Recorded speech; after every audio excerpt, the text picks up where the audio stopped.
Praise the lord. ఈ సమయంలో ప్రభు అయిన యేసు క్రీస్తు నామమున మీ అందరికీ వందనములు తెలియపరుస్తూ ఉంటున్నాం. పరిశుద్ధ గ్రంథంలో నుండి దినవృత్తాంతములు 2వ గ్రంథము 11వ అధ్యాయము 16వ వచనాన్ని చదువుకుందాం. వారి చర్యలు ఇట్లుండగా ఇశ్రాయేలీల గోత్రముల యందంతటను ఇశ్రాయేలీల దేవుడైన యెహోవాను వెదుగుటకు మనసు నిలుపుకొన్నవారు తమ పితరుల దేవుడైన యెహోవాకు బలులు నర్పించుటకై యెరూషలేమునకు వచ్చిరి. మనం చదువుకుంటూ వచ్చిన ఈ వాక్య భాగములో తమ పితరుల దేవుడైన యెహోవా అనే మాటను మనము గమనిస్తూ ఉంటున్నాం. ఈ వచనములో కొందరిని గురించి వ్రాయబడి ఉంది. వారు తమ పితరుల దేవుడైన యెహోవాకు బలులు నర్పించుటకై యెరూషలేమునకు వచ్చిరి అని. మనకు ఈ సందర్భము పరిచయమే.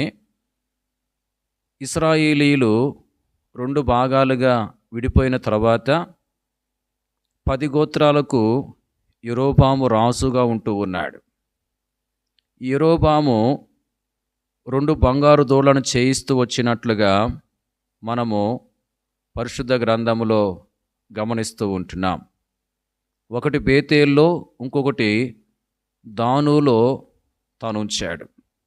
ఉంచి తన రాజ్యములో ఉన్న వారందరికీ చెప్తూ వచ్చాడు, ఇశ్రాయేలీలారా, ఐగుప్తులో నుండి మిమ్మును రప్పించిన దేవుడు ఇవే అని. ఆ మాటలు విని ఇశ్రాయేలీల్లో అనేకులు ఆ బంగారు దూడలను పూజిస్తూ వచ్చినట్లుగా వాక్యములో మనం చూస్తూ ఉంటున్నాం.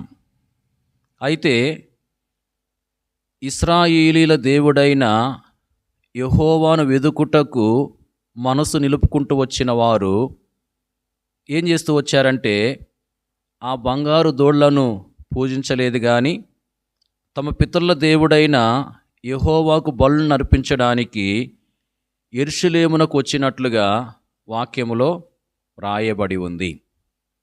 గమనించండి, యెహోవాను వెదకడానికి మనసులు నిలుపుకుంటూ వచ్చిన వీరు తమ పితరుల దేవుడైన యెహోవాకు బలులు నర్పించడానికి యెరూషలేమునకు వెళ్ళినట్లుగా మనం చూస్తూ ఉంటున్నాం. వారు యెరూషలేమునకు వెళ్ళారు అంటే మనము మరి వారిలో 2 అనుభవాలు ఉన్నట్లుగా చూడవచ్చు. వాటిలో ఒకటి ఏంటంటే,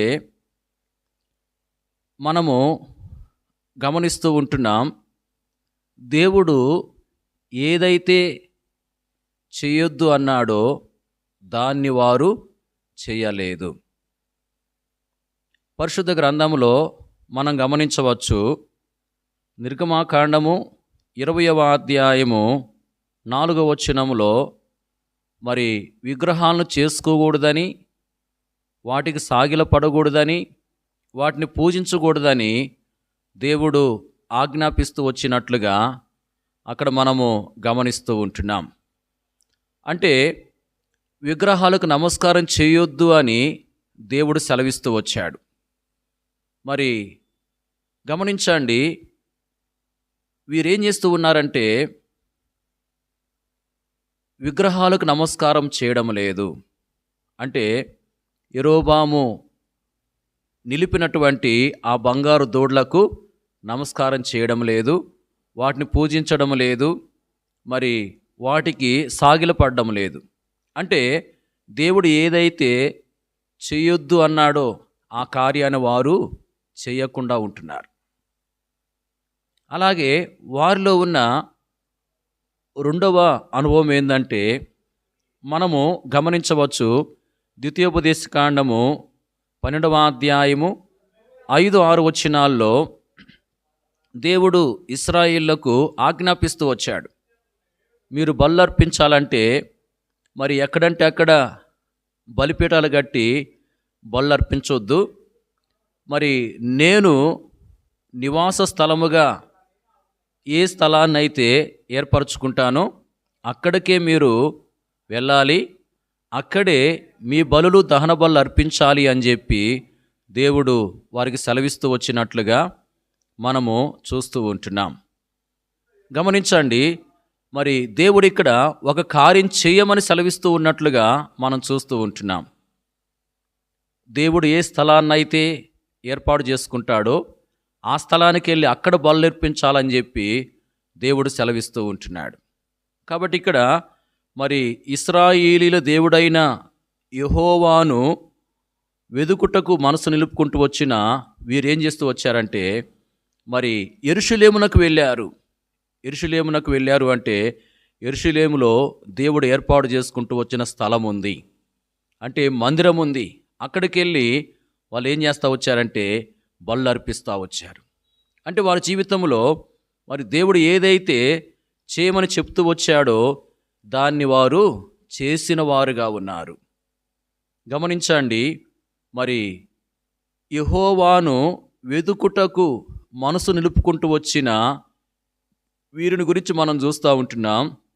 వీరు తమ పితరుల దేవుడైన యెహోవాకు బళ్ళు అర్పించడానికి యెరూషలేమునకు వచ్చారని చెప్పి వారిని గురించి వ్రాయబడి ఉంది. వారు తమ పితరుల దేవుడైన యెహోవాకు బలులను అర్పించడానికి యెరూషలేమునకు వచ్చారు అంటే వారి జీవితంలో మరి ప్రాముఖ్యంగా 2 అనుభవాలు ఉంటూ ఉన్నాయి. ఒకటి ఏంటంటే వారు మరి దేవుడు ఏదైతే చేయొద్దు అన్నాడో ఆ కార్యాన్ని చేయలేదు, అంటే విగ్రహాలకు నమస్కారం చేయలేదు. వారు మరి దేవుడు ఏదైతే చేయమని చెప్తూ వచ్చాడో దాన్ని చేశారు, అంటే దేవుడు ఏర్పాటు చేసుకుంటూ వచ్చిన స్థలానికి వారు వెళ్ళినటువంటి వారుగా ఉన్నారు. గమనించండి, దేవుడు చేయొద్దన్న కార్యాన్ని వారు చేయలేదు, దేవుడు చేయమని సెలవిస్తూ వచ్చిన కార్యాన్ని వారు చేసినటువంటి వారుగా ఉన్నారు. మన జీవితంలో కూడా మరి వీరు కలిగి ఉన్న ఈ అనుభవాలను కలిగి ఉండాలి. వీరు తమ పితరుల దేవుడైన యెహోవాకు బలులు అర్పించడానికి యెరూషలేమునకు వెళ్ళారు. అలాగే మన జీవితంలో మరి వీరు ఏ విధంగా ప్రభు కొరకు జీవించారో, ఏ విధంగా మరి ప్రభు కొరకు వారు కొనసాగుతూ వచ్చారో మనము కూడా మరి ఆ విధంగా కొనసాగాలని వాక్యం తెలియపరుస్తూ ఉంది.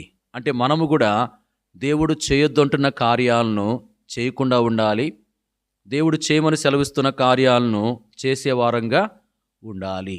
అప్పుడే మన జీవితంలో దేవుని యొక్క ఆశీర్వాదాలను మనము పొందుకోగలుగుతాము. ప్రభు ఆ విధంగా మనల్ని సిద్ధపరచునట్లుగా ప్రభు యొక్క సహాయాన్ని మనము కోరుకోవాలి. ప్రార్థన. పరిశుద్ధుడవైన మా తండ్రి, మీ పాద సన్నిధిలో చేరి మీ ప్రియ కుమారుడు మా రక్షకుడైన యేసు క్రీస్తు నామమున మీకు స్తోత్రమును చెల్లిస్తూ ఉంటున్నాం. దేవా, మిమ్మును వెదుకుటకు మనసు నిలుపుకుంటూ వచ్చిన వారు ఏం చేస్తూ వచ్చారో మీరు మాకు జ్ఞాపకం చేస్తూ వచ్చారు. తమ పితరుల దేవుడైన యెహోవాకు బలులు అర్పించడానికి వారు యెరూషలేమునకు వెళ్ళినట్లుగా మీరు మాకు జ్ఞాపకం చేస్తూ వచ్చారు. వారు యెరూషలేముకు వెళ్ళారు అంటే వారి జీవితంలో నాయన 2 అనుభవాలను కలిగి ఉన్నట్లుగా మాకు జ్ఞాపకం చేస్తూ వచ్చారు. దేవా, ఆ రాజు నిలువబెట్టించిన ప్రతిమకు వారు నమస్కారం చేయలేదు, యెరూషలేమునకే వారు వెళ్తూ వచ్చారు. ప్రభువా, అయా, మీరు చేయొద్దన్న కార్యాన్ని వారు చేయని వారుగా, మీరు చేయమని సెలవిస్తూ వచ్చిన కార్యాన్ని వారు చేస్తూ వచ్చినట్లుగా మీరు మా జ్ఞాపకం చేస్తూ వచ్చారు. ఆ విధంగా మా జీవితంలో కూడా నాయన మీరు ఏదైతే చేయొద్దంటున్నారో దాన్ని చేయకుండా ఉండడానికి మీ కృపనివ్వండి. ఏదైతే మీరు చేయమని సెలవిస్తున్నారో దాన్ని చేయడానికి మీ సహాయం మాకు దయచేయండి. అలాగే మేముంటూ మీ ద్వారా దీవెనలు పొందుకున్నట్లుగా కార్యం చేయమని యేసుక్రీస్తు ప్రభు నామమున ప్రార్థించి స్తుతించి వేడుకొనుచున్నాం తండ్రి. ఆమేన్.